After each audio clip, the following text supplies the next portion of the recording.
Welcome to Episode 2, Roots and Rot, Southern Gothic, Appalachian Folklore, and the Stories the Mountains Keep.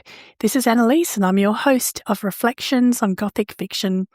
So last episode, I ended on something I really want to talk about today, and that's the idea that my novel, All the River Took, is Southern Gothic blended with Appalachian folklore.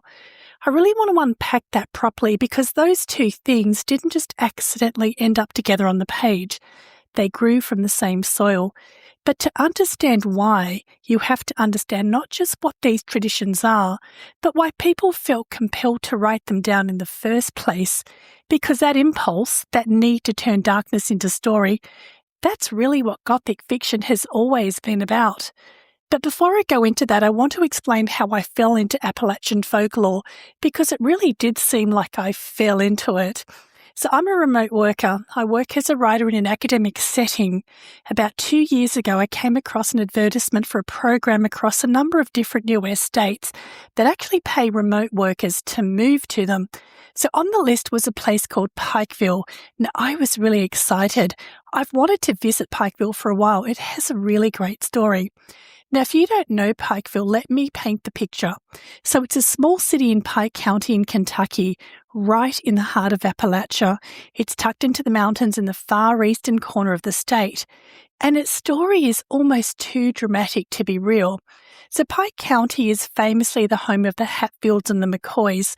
They're probably the most legendary family feud in American history. Two families, two sides of a mountain, and a blood feud that ran for decades. It became so notorious it essentially entered mythology. People have been writing and arguing about what it meant ever since. Now that alone would be enough to get my attention. But Pikeville itself has this other extraordinary thing. It's called the Pikeville Cut-Through, and it's architectural genius. In the 1980s, the city literally moved a mountain. They relocated a chunk of the Big Sandy River, rerouted a railway, and they cut through a mountainside to give the city room to grow and connect to the wider world, and also to help with flooding. And actually, I should correct myself. It's not architectural genius, it's engineering genius. It's one of the largest earth-moving projects in American history, and it sits right there in this small Appalachian city, like it's completely normal. So you have this place that's simultaneously ancient and modern.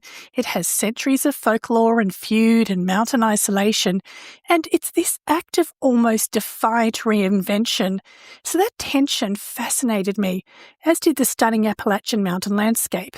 And the more I started reading about the region, the more I realised the folklore ran deeper than I had any idea of.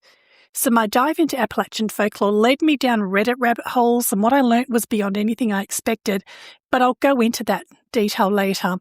I really need to introduce Southern Gothic properly so you can understand the connection to Appalachian Gothic and the folklore. So Southern Gothic, as a named tradition, it really crystallised in the early 20th century, and it happened because a generation of Southern writers found themselves sitting inside an enormous, unprocessed wound. There'd been the Civil War, Reconstruction, Jim Crow, poverty, shame, and it was still raw and it was still unresolved. So William Faulkner is the obvious starting point. Now, he set out to write truth. He wasn't planning to write horror, but the truth of the American South was so tangled and haunted, so full of things nobody wanted to say plainly, that it actually came out Gothic by necessity. The decaying mansions and the family secrets and the ghosts, they weren't stylistic choices. They were the only honest way to write about a place that was still rotting from the inside. Then Flannery O'Connor talked about writing for an audience that was hard of hearing. She felt she had to make things large and grotesque and violent to get the point across. Now, that's a really revealing thing to say. Southern Gothic wasn't darkness just for the sake of being dark. It was darkness because nothing softer could do the job. And that's where, to me, it's very similar to Australian bush Gothic, which totally crushes the idea of the romantic bush pioneer and reveals how ugly and terrifying life was for women. That's why I've always held those two so closely linked together. So this brings us to Appalachian Gothic, and I'm going to give some background for those listening from other countries.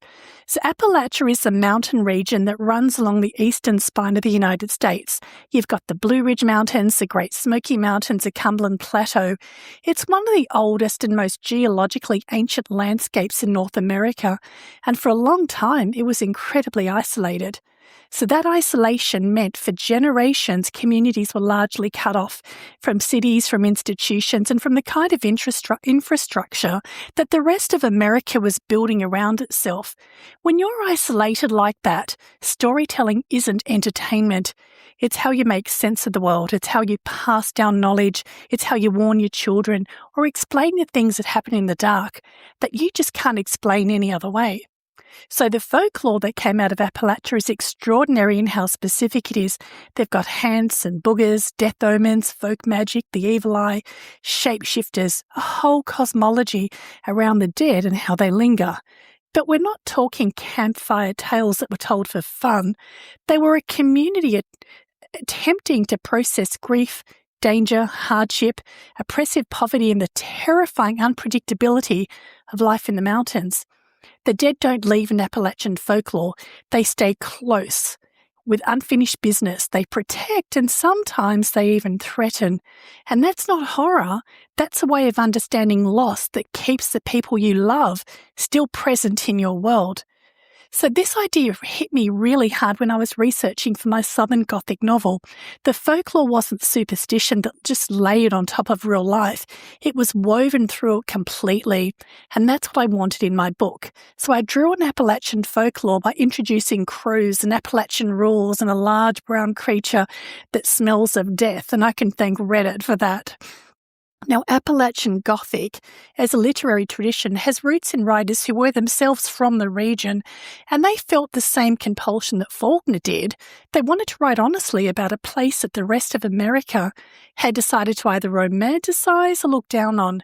But neither of those versions was true, and neither version made good fiction.